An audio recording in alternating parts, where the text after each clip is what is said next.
ව්‍යවස්ථාපකයෙකු නෙමෙයි කිසිම චක්‍රයකින් නැති නිසා එයා ගුරු විසින්ම හදාගත්ත ඒ නිසා වෙනස් වෙන්න පුළුවන් කියලා වඩා හොඳයි කියලා මම හිතනවා. ඒ කාර්යස්ථාන බාධාවක් සම්පූර්ණයි. ඒක උපත. සිහිනගෙන සාර්ථකයි.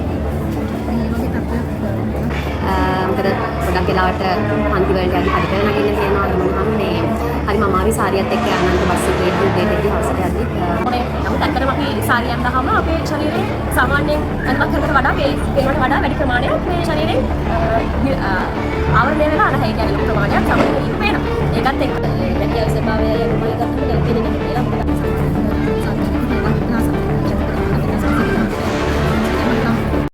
ආයිබුවන් සුබ දවසක්.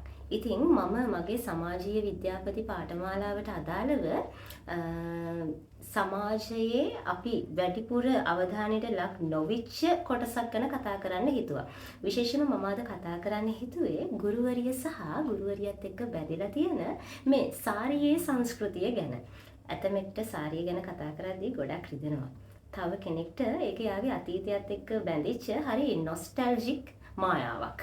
ඉතින් මට මේක ගැන කතා කරන්න තියෙන අයිතිය මොකක්ද කියලා ඔයා හිතනවා ඇති වෙලාවකට. ඇත්තටම දැන් වෙලාව හරියටම හවස 4:00යි. උදේ 4:00ට සාරිය ඇඳගෙන 5:00ට බස් එකේ නැගලා ඉස්කෝලේට ගිහිල්ලා උගන්නලා මේ ගෙදර ඇවිල්ලා පොඩි චුට්ටක් වෙනස් කරගෙන සාරිය පොඩක් වෙනස් කරගෙන මම මේ ඉඳගත්තේ ඔයත් එක්ක මේ සාරියේ හිරිහැරය. එහෙම නැත්නම් සාරියේ මේ බලහත්කාරය ගැන කතා කරන්න. ඉතින් පොඩි කාලේ අපි අහනවනේ ගීතයක් ඇයි කොණ්ඩේ දිගට දාලා හැම උදේම එනවා පාට මල් වැටිච්ච සාරි අඳිනවා කියලා. ඉතින් පොත් මිටිය කුඩේ නේද අර ලොකු බෑග් එක ඒකත් එල්ලගෙන මේ හරිය අමාරුවෙන් පොටත් වත්තම් කරගෙන රැලි ටිකක් අල්ලගෙන බස් එකට නැගින ටීචර් අපි ඕන තරම් දැකලා තියෙනවා. ඉතින් ඇත්තටම මේ සාරිය ගුරුවරියකට ඕනෙමද? සාරියෙන්ද මේ ගුරුවරියක් පනින මිම්ම තීරණය වෙන්නේ. ඒ කියන්නේ ඇයගේ ගුණාත්මක භාවය, ඇයගේ අධ්‍යාපන රටාව, ඇය අධ්‍යාපනය සඳහා භාවිත කළ යුතු මෙවලම් আদি වශයෙන් බොහොමයක් දේවල් අපිට කතා බහ කරන්න තියෙද්දී අද අපිට මේ සාරියේ බලහත්කාරයට එහෙම නැත්නම් සාරියේ නිදහසට බාධා වෙන මේ අමුතු ලෝකයට හිර වෙන්න වෙලා තියෙනවා. සමාවෙන්න අමුතු නෙමෙයි. චක්‍රලේඛ ගත වෙලා නැති වුණත් අපේ ඇතැම් ගුරුවරු සහ අපේ සංස්කෘතිය විසින් අපිව හිර කරලා තියෙන තැන. ඉතින් ඉන්නකෝ මම මේක ගැන කතා කරන්න කලින් ඇත්තටම වෘත්තීයමය භාවය පිළිබඳ තියෙන මිත්‍යාව ගැන පුංචි අදහස් ටිකක් ඔයා එක්ක බෙදා ගන්න හිතුවා. ගොඩක් අය හිතනවා ෆෝමල් එහෙම නැත්නම් ස්මාර්ට් කැෂුවල් ඇඳම ඒකේ වෘත්තීයමය භාවය එහෙම නැත්නම් ප්‍රොෆෙෂනල් කියන මට්ටම ටිකක් ඉහළ මට්ටමක් පෙන්වුම් කරනවා කියලා. ඒත් ඇත්තටම ද නැචරල් සංග්‍රහ විසින් 2019 වර්ෂයේදී පබ්ලිෂ් කරලා තියෙනවා ස්ටඩි එකක්. ඒකෙන් අනාවරණය කරනවා සුව පහසු එහෙම නැත්නම් කම්ෆර්ට් තමයි සේවකයෙක්ගේ පර්ෆෝමන්ස් එකට ඍජුවම බලපාන්නේ කියන එක. ඒ වගේම තමයි තමාට රිසි පරිදි කැෂුවල් අඳින සේවකයින් සමග සංසන්දනයේදී ෆෝමල් අඳින සේවකයින්ගේ ස්ට්‍රෙස් ලෙවල් එක වැඩි වෙන එකත් මේකෙදි අවධාරණය කරලා තියෙනවා. ඒ වගේම තමයි ප්‍රායෝගික ජීවිතේදී පවා මේක අපි අත්දකින්නවනේ නේද? අපිට අවශ්‍ය වෙන්නේ පහසුව. ඒකත් එක්ක අපි කරන වැඩේ කාර්යක්ෂමතාවය දෙගුණ තෙගුණ වෙනවා. ඒ වගේම තමයි ඩොක්ටර් කැරන් පින් අධ්‍යයනයකින් හෙළි කරලා තියෙනවා white collar jobs වල ඇඳුම් පැළඳුම් මගින් කාර්ය සාධනයට එතරම් බලපෑමක් සිද්ධ කරන්නේ නැහැ කියලා. සුවපහසුව, විශ්වාසය, ඵලදායීතාවය වැඩි කරනවා කියලා. ඒ වගේම තමයි casual clothing සුව පහසුව වැඩි කරන ගමන් ස්ට්‍රෙස් ලෙවල් එකත් අඩු කරනවා. ඒක ජොබ් සැටිස්ෆැක්ෂන්, ප්‍රොඩක්ටිවිටි සහ ක්‍රියේටිවිටි වගේ දේවල් ඇති වෙන්න ලොකු බලපෑමක් වෙලා තියෙනවා. ඒත් එක්කම තමයි Google, Facebook වගේ ආයතන මේ වෙද්දි ඇඳුම් පැළඳුම් සම්බන්ධ නීති අතහැරලා දාලා තියෙනවා. එයාලා ඉහළ ඵලදායීතාවයක් ඒකත් එක්ක නඩත්තු කරනවා. ඉතින් එච්චර ලොකු ආයතනවලට ඇඳුම් වලින් තියෙන මේ හානිය ගැන තේරෙදි මේ චූටි දරුවෝ වට කරගෙන උදේ ඉඳලා බහුකාර්ය සේවයක යෙදෙන අපිට මේ සාරිය ඕනෙමද? හරි. ඒ වගේම තමයි ලංකාව වගේ රටක නම් මේක හරිම ගැටලුකාරී. මොකද අපි කර්මකලාපීය රටක්. අපි හරි රස්නෙත් එක්ක තමයි ඉන්නේ. ඔන්න ටිකක් කඳුකර පළාතක සීතලත් එක්ක ඉන්නවනම් මේ යාරහය හොඳටම සෑහෙනවා. ඒ වුණාට මම ඉන්නේ බස්නාහිර පළාතේ ගම්පහ. එතකොට මම ගන්නන්නේ මීගමු කලාපේ පාසලක මේ මුහුද ආශ්‍රිත හුළඟ හරි කර්කශයි. හරි අපහසුයි. ඉතින් මට නම් මේක ටිකක් දරාගෙන ඉන්න අමාරුයි. මං විතරක් නෙමෙයි මේ ඇඳුමේ අපහසුව ගැන මම මගේ සහෝදරියෝ කීප දෙනෙක්, ඒ කියන්නේ මාත් එක්ක මේ වෘත්තිය තුල නියැලෙන තරුණ ගුරුවරියෝ කීප දෙනෙක්ගේ අදහසුත් විමසලා බැලුවා. එයාලට තියෙන්නේ මෙන්න මේ වගේ අදහසක්. ඉතින් සාරිය මඳින්න ඕනයි කියලා අදහසක් පත්‍ර නැති වුණාට නමුත් අපි සම්ප්‍රදායෙම පොළොව පාසලක් වල සාරියක් තමයි අඳින්නේ. ඒක ගැටලුවක් නැහැ කියලා හිතනවා එදිනෙදා ජීවිතේ සාමාන්‍ය ගැනීම අවස්ථාවලදී. නමුත් අපි ඇතැම් අවස්ථාවල උදාහරණයක් විදිහට ළමයි එක්ක චාරිකාවක් යනවා, චුට්ටක් යනවා. ඒ වගේම ක්‍රීඩා උත්සවයක් කරනවා. ඒ වගේ අවස්ථාවලදී චුට්ටක් මේක ලිහිල් වෙලා තිබ්බනම් වඩා හොඳයි කියලා හිතනවා ප්‍රායෝගිකව හිතලා බැලුවා. උදාහරණයකට සීජිකේ නගින්න යන්නේ සාරියේ. මේ වගේ තත්ත්වයක් වෙනස් වුණා නම් ගුරුවරයාගේ ආරක්ෂාවටත් ඇත්තටම ඒක හොඳයි. ඒ වගේම කාර්යක්ෂමතාවය කියලා නැගෙනවා කියලා හිතනවා. ඒ වගේම මේ අද කාලේ ගත්තොත් අයන් කරන්නේ ගොඩක් වෙලාව යනවා යාම අයන් කරගන්න. මේ වගේ මෙතන වියදම ගත්තා මේ සාමාන්‍යයෙන් මුද සාරිකයක් ගත්තොත් 6000කට විතර ආසන්නයි. ජැකට් එක මහන්න 1500 විතර යනවා. කොස්ට් එක යනවා 8000ක් විතර. ඉතින් මේවත් එක්ක බැලුවම මට වඩා හොඳ විකල්පයක් තිබුණා. හොඳයි කියන එක තමයි හිතෙන්නේ. චක්‍ර ලේඛන වලින් අපිට කියලා නෑ අපි මේ විදිහටම අගයන්න ඕන, මේ විදිහටම කොණ්ඩේ බඳින්න ඕන කියලා එහෙම එකක් නැති වුණාට සමහර පාසල් පද්ධතිය ඇතුලේ තියෙන යාළගේ නීති සහ සමහර වෙලාවට අර සම්ප්‍රදායක් විදිහට අපි රැකගෙන යන විදිහක් තියෙනවා. ගුරුවරයාගේ පෙනුම මෙන්න මේ විදිහට වෙන්න ඕන කියලා. ඒක ඒ පෙනුමකින් ගන්නකොට අපිට එතනදී ලැබෙන පොඩි පහසුකමක් තියෙනවා. ඒ තමයි මේ සමාජයෙන් ටිකක් අපිට ගෞරවණීය බවක් ලැබෙනවා මේ පෙනුමත් එක්ක. නමුත් ඒ ගෞරවණීය පෙනුමත් එක්කම අපි ඒක පිටිපස්සෙන් අපි ගොඩක් අර්බුද වලට නැත්නම් ගැටලුකාරී අවස්ථාවලටත් මේ මුහුණ දෙනවා. මේ අපේ ඒ ඇඳුම නැත්නම් ඒ පෙනුම අපි රැක ගන්න හදන අපේ ඒ ප්‍රතිරූපයත් එක්ක. ඒ කියන්නේ දැන් උදාහරණයක් විදිහට අපි ගත්තොත් එහෙම හිතන්නකෝ දැන් අපි සාරියක් අඳිනවා කියන එක දැන් අපි කියන්නේ උදේ 7:00 කියලා කිව්වට සාමාන්‍ය ගුරුවරයාට 1:00ටම පාසලෙන් එළියට යන්න අවස්ථාව ලැබෙනවා බොහෝ දුරට අඩුයි. අපි හිතමු කියා හවස පන්තියක් එහෙම කරනවා කියලා. එහෙම වුණොත් එහෙම ගුරුවරයා සාමාන්‍යයෙන් පැය 8ක් විතර වගේ අපි පාසලේ රැඳිලා ඉන්නවා. එහෙම රැඳිලා හිටියොත් අපේ ශරීරයට අපි පහසු වෙන්න බොහොමයි කියන්නේ පහසුවෙන් අඳන් ඉන්න පුළුවන් විදිහේ රෙද්දකින් තමයි අපි අපේ සාරිය හදා ගන්න ඕනේ. ඒකත් එක්ක සාමාන්‍යයෙන් හොඳ ශරීරයට පහසු එහෙම හොඳ රෙද්දකින් අපි සාරියක් හදනවා නම් එහෙම අපිට අනුම තරමේ 6000ක් 7000ක වගේ මුදලකුත් යනවා. ඒ වගේම තමයි ජැකට් එකක් මහලා ඒක ඉතිරි වැඩ ටික සපත්තු දෙක ඒ ඔක්කොම සම්පූර්ණ වෙනකොට සාමාන්‍යයෙන් 10000කට ආසන්න ප්‍රමාණයක් අපිට සාරියකට වැය වෙනවා. අද දවසේ තියෙන උද්දපනයත් එක්ක බලනකොට ගුරුවරයාගේ වැටුපත් එක්කත් බලනකොට සාමාන්‍යයෙන් සතියේ දවස් 5ක් අදින 10000 සාරි 10ක් 5ක් ගන්නවා කියන එකත් ගැටලු සහගත අවස්ථාවක්. ඒ විතරක් නෙවෙයි ඕක අඳින එක යාර 6ක් අඳිනවා කියන එකම උදේට ලොකු ගැටලුවක්. ඒකට අපි ලෑස්ති වෙන්න ඕන කලින් දවසේ සාරි කොටක් හදන්න ඕන. ඒ වගේම තමයි යාර 6ක් අපි අයන් කරන්න ඕන. ඒ විතරක් නෙවෙයි දැන් පුරුදු කෙනෙක් කියයි සාරි අඳින එක එච්චර ලොකු දෙයක් නෙවෙයි බොහොම ඉක්මනට ඕක අඳිනවා කියලා. ඒ වුණාට සාපේක්ෂව බලනකොට සාමාන්‍ය වෙන ඇඳුමක් අඳින්න ගන්න ඉඩ වෙලාවත් එක්ක බලනකොට මේකට යන වෙලාව ඇත්තටම වැඩි. සාරියේ තියෙන කාර්යක්ෂමතාවය ගැන කතා කරොත් මේ කාර්යක්ෂමතාවයට බාධාවක් තමයි සාරිය කියන එක. මොකද ළමයි එක්කලා අපි සම්පූර්ණ කරන්නේ ඒක මේක දුරකම් වැඩ කරගත්තේ සාරියෙන් ඔබට ගිහින් පහසු වෙනවක් තියෙනවා නම් හොඳයි. ස්වභාවයත් එක්ක ගත්තාම මට හිතෙනවා මේක රැකියාවේ ස්වභාවය ඇඳුමයි ගත්තාම ගැලපෙන්නේ නැහැ කියලා. මොකද අපිට තියෙන ගොඩක් කාර්යබහුල ජීවිතයක්. එක තැනකට කොටු වෙලා කරන රස්සාවක් නෙමෙයි. දරුවොත් එක්ක ග්‍රවුන්ඩ් එකට යන්න පුළුවන් තව තැන්වලට යන්න තියෙනවා. ඒ නිසා මට හිතෙනවා මේකේ ඊට වඩා පහසු ඇඳුමක් තිබ්බනම් අපිට ගුරුවරුන්ගෙන් ඊට වඩා වැඩි කාර්යක්ෂමතාවයක් බලාපොරොත්තු වෙන්න තිබ්බා. අනිත් එක තමයි තරම් දැන් අපි වෙනස් වෙන ලෝකයක ඉන්නේ. ඒතකොට අනිත් රටවල් එක ගත්තහම අපි වෙනස් වෙන්න ඕනේ. ඒතකොට තරුණ ළමයි ඉන්නේ අලුතෙන්පත් වෙන තරුණ ළමයි. ඒතකොට ඒගොල්ලෝ කැමති අලුත් දේවල් වලට. ඒතකොට අර හැමදාම සම්ප්‍රදායික විදිහට සාරිය ඇඳගෙන ඉන්න එක මම හිතන්නේ ඒක ගැලපෙනවා කියලා. ගුරු වෘත්තිය කියලා ගත්තාම හරිම කාර්යබහුල රැකියාවක්. ඒ කියන්නේ හැම වෙලේම එක එක පන්ති වලට යන්න ඕනේ, මාරු වෙන්න ඕනේ. එතකොට ඒවත් එක්ක සාරිය ඇඳගෙන එක කරන එක ඇත්තටම ටිකක් අපේ කාර්යක්ෂමතාව අඩු වෙන්න පුළුවන්. මොකද ගොඩක් වෙලාවට පන්ති වලට යද්දි පඩිපෙළ නගින්න තියෙනවා. එහෙම වුණාම මේ හරිම අමාරුයි සාරියත් එක්ක යන්න. අනික බස් එකේ එද්දි උදේට එද්දි හවසට යද්දිත් සාරිය නයන එක හරිම කරදරයි කියලා හිතනවා. අනිත් එක අපි ගොඩක් වෙලාවට 7:00 1:00 කියන්නේ දවල් අවුව වෙලාවේ තමයි ගොඩක් වෙලාවට එළියට යන්නේ. එහෙම ගත්තාම අපි ගොඩක් වෙලාවට අවුවේ රැඳෙන වෙලාවත් වැඩි. ඒකට දාඩිය දාන එකයි ඒ දේවල් එක්ක ඉතින් සාරිය වෙලාවකට අපහසුතාවයක් කියලා දැනෙනවා. මට ආයෙ කතා කරන්න හිතුණා ස්ත්‍රී පුරුෂ සමාජභාවයේ සම්බන්ධ ගැටලු කීපයක්.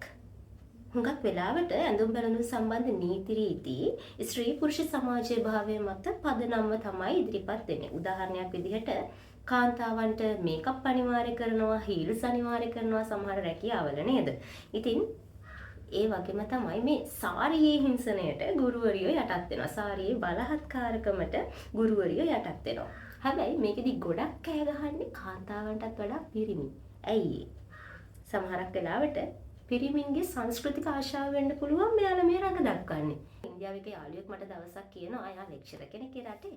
එයා මට කියනවා ඇයි ඔයාලගේ රටේ මේ තරුණ පිරිමි දරුවොත් එක්ක වැඩ කරන පාසලක ඔයාලා සාරියක් අඳින්නේ? අපේ රටේ නම් ඒක පොඩි සෙක්ස් අයිකන් එකක් කියලා. ඒක මමත් අත්දැකලා තියෙනවා. බස් එකේදී යද්දී කොච්චර අමාරුවෙන්ද අපි මේ පොටෙන් අපේ නිරහවරණය වෙලා තියෙන අඟපසක වසා ගන්නෙ නේද? පන්තියකදී ලියද්දී හුණු කෑල්ල උස්සද්දී බෝඩ් එකට අපි කොච්චර අමාරුවෙන්ද එක අතකින් ඒකත් වහන් කරගෙන අනිත් අතින් සමහරක් විට දේවල් පැහැදිලි කරමින් මේ අතින් ලියමින් නේද? මේ ඇඳුම අඳන් ඉන්න අපහසුතාවයක් කියන්නේ සාමාන්‍යයෙන් දැන් අපි කියනවා ගුරුවරයා ටිකක් අර විනීත වෙන්න ඕනේ. නමුත් ඇත්තටම අපි සාරිය අඳහම අපේ ශරීරයේ සාමාන්‍යයෙන් අඳුමක් කරනකට වඩා පේනවට වඩා වැඩි ප්‍රමාණයක් මේ ශරීරයෙන් ආවරණය වෙලා නැහැ. ඒ කියන්නේ ලොකු ප්‍රමාණයක් සාමාන්‍යයෙන් එළියට පේනවා. ඒකත් එක්ක මේ මං හිතන්නේ නෑ මේක ගොඩක්ම අර විනීත අතින් ගත්තත් මේ ඇඳුම අපිට ඒ විනීතයි කියන තැනට මේක දාන්න පුළුවන් වෙයි කියලා සාමාන්‍යයෙන් මේ ටීචර් කෙනෙක් හින්දා දැන් පන්තියේ ලියනකොට බෝඩ් එකේ හිම ලියන්නේ අතින් හොඳට උස්සලා තමයි ලියන්නේ. එතකොට එහෙමලා මේ සාරි පොටේ හිම වෙනවා. එතකොට උනත් ඉතින් අපේ ශරීරයේ මේ වැඩි කොටසක් එළියට පේන දින ඉඩ ප්‍රස්තාව වැඩි. දැන් ඒ පොඩි වයසට විශේෂ පාසල් වල උගන්වනවා. එතකොට පිරිමි ළමයි ගෑල් ළමයි මේ පාර්ශවයත් එක්කම තමයි ගන්න කරන්නේ. ඒකත් එක්ක ඉතින් මේ මම හිතන්නේ නෑ මේ විනයකින් ගත්තත් මේක ඉහළම තැන තියෙනවා කියලා. හුඟක් රටවල් වල සාම්ප්‍රදායික කර්මාන්ත මේ වගේ කාලේ වෙනකොට තරුණ තරුණියන්ගේ සේවය ආකර්ශනීය විදිහට ලබා ගන්න ඇඳුම් පැළඳුම් සම්බන්ධ නිදහස් ප්‍රතිපත්තියක් දරනවා. ලංකාවේ ඇතම් පෞද්ගලික ආයතනවල මේක මම අත්දකිනවා. හුඟක් වෙලාවට ඇඩ්වර්ටයිසින් වගේ ආයතනවල ඔවුන්ට හැකියාව තියෙනවා නිදහසේ අඳින්න. මම කියන්නේ ගුරුවරිය නිදහසේ ඇඳිය යුතුයි කියලා. හැබැයි මම කියනවා මේ බහුකාර්ය වෘත්තියට ගැලපෙන ඇඳුමක් ඔවුන්ට නිර්දේශ වෙන්න ඕනේ කියලා. Google, Tesla, Apple වගේ සමාගම් මේ වෙද්දි ඔප්පු කරලා තියෙනවා ඇඳුමේ නිදහස freedom of clothing ඔස්සේ සාර්ථකත්වයේ ළඟා කරගන්න පුළුවන් කියලා.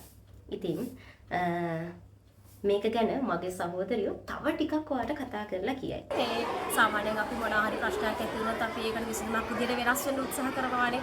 දැන් අපිට මේ මෑත කාලේදී අපිට ඇති වුණා කොරෝනා අර්බුදය. ඒකත් එක්ක ඔයාලට මතක ඇති රාජ්‍ය සේවකයන්ගේ අඳුම වෙනස් කරා, ඔය වෛද්‍යවරුන්ගේ අඳුම වෙනස් කරා. වෙනස් කළා තමයි ඒගොල්ලන්ගේ වෘත්තියට ගත්තේ. නමුත් ගුරුවරයාගේ අඳුම ඒ අවස්ථාවේදීවත් වෙනස් කරේ නැහැ. මට මතකයි අපි ළමයි පන්තියේ බාගි ගෙනලා ඉස්කෝලේ යන කාලෙදිත් මේ සාරියම තමයි අපි අඳගෙන ආවේ. නමුත් අනිත් හැම වෘත්තියෙම ඒ අවශ්‍යතාවය මත එක වෙනස් කරාට අපේ වෘත්තියේක වෙනස් වුණේ නැහැ. ඒ කියන්නේ අර මේ අපි මේ ඇඳුමම ඇඳිය යුතුයි වගේ මතයක් තමයි මේක ඇතුලේ ගොඩනැගිලා තියෙන්නේ. කාලයත් එක්ක අවශ්‍යතාවයට ගැළපෙන්න වෙනස් වෙන්න ඕන කියන එක මේ පද්ධතියට විතරක්. අනිත් හැම වෘත්තියකටම වගේ ඒක තියෙනවා. නමුත් මේ වෘත්තියට විතරක් ඒක සාමාන්‍යයෙන් මේ වෙනකොට ඉතින් ඇවිල්ලා නැහැ. නමුත් එන්න ඕන. ගුරුවරයා කියන කෙනාට අර චක්‍රලේඛන එහෙම ඒවත් නැති නිසා සාමාන්‍යයෙන් අපි කාලයක් තුළ ටිකක් මේක වෙනස් කරගන්නවා නම් වඩා හොඳයි කියන තැන තමයි මමත් ඉන්නේ. අනිත් එක තමයි අපේ ඒ ගුරු වෘත්තිය කියන එක ගුරුවරයාම විතරක් නෙමෙයි අපිට එක එක අවස්ථාවලදී එක එක භූමිකා රඟ දක්වන්න වෙනවා. ඒ වගේ වෙලාවලට අපිට මේ සාරියේ ගැටලු සහගත අවස්ථාවල් තියෙනවා.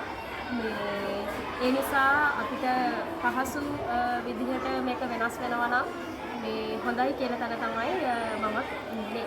අපි රකින්න මේ සම්ප්‍රදාය හරිය නීතියක් නොවුණු මේ සංස්කෘතිය හරි වෙනස් වෙනවා නම් හොඳයි කියන තැන තමයි මමත් ඉන්නේ. අපි මේකේ තියෙන ඇඳුම් පැළඳුම් සහ ඒකට ගෙනලා තියෙන නීති රීති නමුත් මේවා ව්‍යවස්ථාපිත නීති නෙමෙයි කිසිම චක්‍රයකින් නැති නිසා ඒවා ගුරුවරුන් විසින්ම හදාගත්ත ඒවා නිසා වෙනස් වෙන්න පුළුවන් නම් වඩා හොඳයි කියලා මම හිතනවා.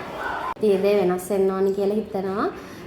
පිටරටවල් වල වගේ දැන් යාලට ඉස්කෝල ඇතුලේ පහසු ඇඳුමක් අඳන් ඉන්න තියෙන. එතකොට එළියට ගියාම යාලා දිහාර ඒ හැම බලන්න හැබැයි අපේ ලංකාවේ එළියට ගියාමත් අපි දිහා බලන්නේ අර ගුරුවරියක් කියන කෝණෙම තමයි අපිව පිටදිත් බලන්නේ. ඉතින් ඒ දේ වෙනස් වුණොත් හොඳයි කියලා හිතනවා. ඒ වගේම මම දැක්කා මේ අවුරුදු 2025 පෙබරවාරි මාසේ 10 වෙනිදා අපේ රටේ හිටපු මැතිවරණ කොමසාරිස් මහින්ද දේශප්‍රිය මහතා මේ ඇඳුමේ නිදහස ගැන ඔහුගේ නිල Facebook පිටුවේ මෙන්න මෙහෙම අදහසක් පළ කරලා තියෙනවා. සාරියේ බලහත්කාරයෙන් ගුරුවරියන් නිදහස් වෙන ලකුණු. ඒ සඳහා සටන් කළ ස්තිලින් ෂැල්වින් හා නම් නොදන්නා අභීත ගුරුවරියන්ට හා ගුරු සංගමයට කියලා මෙන්න මෙහෙම. ඉතින් ඉවන් මිනිස්සුන්ගේ අවධානයට මේක ලක් වෙලා තියෙනවා. ඒ කියන්නේ තිලින් ෂැල්වින් ගොඩාක් කතා බහට ලකුණා මේ සාරියේ හිංසනය පිළිබඳ ඇදරුව මතවාදත් එක්ක. ඉතින් මේ වගේ Facebook වල පළවෙන දේවල් අදහස බලපුවාම සමහරක් වෙලාවට සමහර පිරිමි හැසිරෙන්නේ සාරිය නැත්තම් ගුරු වෘත්තිය නෑ වගේ. ඒ කියන්නේ ඇත්තටම තත්ත්වය මේන්ටේන් කරන්නද අපි සාරිය අඳින්න ඕනේ. අහතර මගේ යෙහෙලියන් ඔබට පැහැදිලි කරා. ඇත්තටම මේ සාරිය වෙනුවට අපිට බැරිද සුව පහසු ඇඳුමක් යෝජනා කරන්න. පහුගිය කොවිඩ් සමයේ ඔබට මතක ඇති වෛද්‍ය වෘත්තිකයන් උදෙසා ඒ අවස්ථාවට සුදුසු ඇඳුමක් ඔවුන් ලබා දුන්නා. වෙනත් රාජ්‍ය ආයතනවල ඒ අවස්ථාවට ඔබින ලෙස ඇඳුම වෙනස් කර ගැනීමේ පහසුව ඔවුන්ට ලැබුණා. නමුත් ගුරු සේවය තුළ එවන් පහසුකමක් ලැබුණේ නැහැ. අපි වරක ක්‍රීඩා පිටියක, තවත් වෙලාවක හෝම් සයන්ස් රූම් එකක, තවත් වෙලාවක ඩාන්සින් රූම් එකක ඔය වගේ එකී මෙකී නොකී තැන්වල නේද ප්‍රයිමරි නම් එකේ දෙකේ පුංචි පැටව් එක්ක ඔවුන් වට කරගෙන සින්දු කියමින් නටමින් නේද ඔවුන් වත්තම් කරගනිමින් මේ යෙදෙන කාර්යයට මේ සාරිය කොයිතරම් බලපානවද? මට නම් පෞද්ගලිකව මගේ කාර්යක්ෂමතාවයෙන් 50%ක්වත් මේ සාරිය අවම කරනවා. පඩි නැගලා පඩි බැහැලා අනිත් පන්තියට හරිම ලාලිත්‍යයකින් ගිහිල්ලා උගන්වන්න ගත්තොත් විනාඩි 40 පීරියඩ් එකෙන් අනිවාර්යෙන් විනාඩි 10ක් විතර ගිහිල්ලා.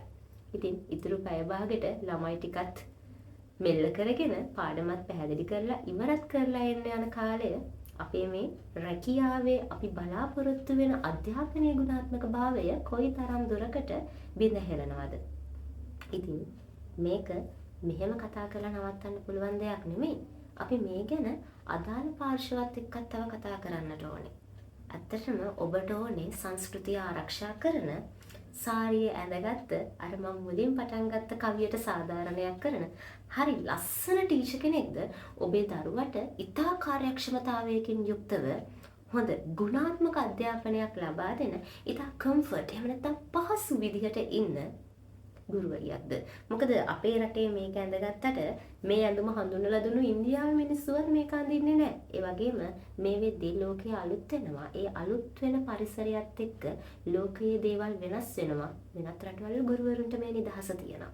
ඉතින් ඇයි ලංකාවේ අපිට නැත්තේ රිසර්ච් වලින් පවා මේ ඇඳුමේ සුව පහසුව ගැන ඔප්පු කරලා තියෙද්දි ඇයි තවත් මේ බලහත්කාරකමට අපි යට වෙලා ඉන්නේ? ඉතින් අපි තවත් සීරියස් එකකින් මේක කතා කරන්න ඕනේ. අද කතා කරලා නවත්තන්න බෑ. ඒත් අදට සමුගන්න. ආයිබෝවන්.